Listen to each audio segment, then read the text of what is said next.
still as young as possible if they can get out there and get married, have those children.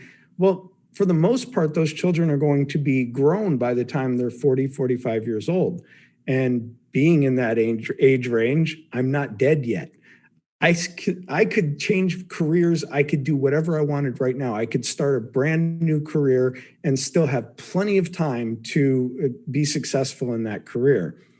And I could have already, as if I were a woman, I could have already raised the children, have the children out there trying to succeed on their own.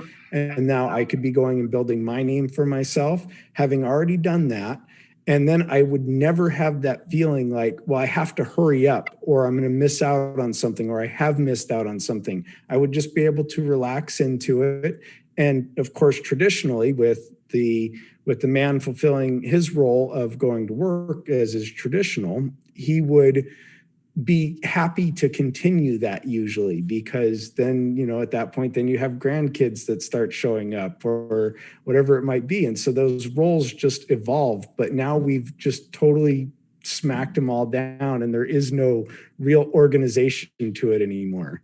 Right. And again, take this one with a huge grain of salt, because this is coming from someone that doesn't have kids, but I would think that situation is more ideal to the man also, because it's been my experience and what people have told me is that men really have an innate desire for two types of legacies. One of those is, making a dent in the universe, what you might call the professional legacy, although professional is probably not the right word, but like he wants to leave a mark.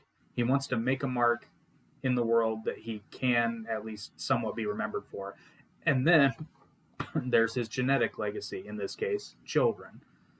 So if one of those is already, again, taken care of earlier, and those children are grown and raised, then he is also free to devote more energy to his professional legacy as well. And he has something to leave behind for those kids, which I think most men would agree at the end of the day, that's what gets us up in the morning more often than not.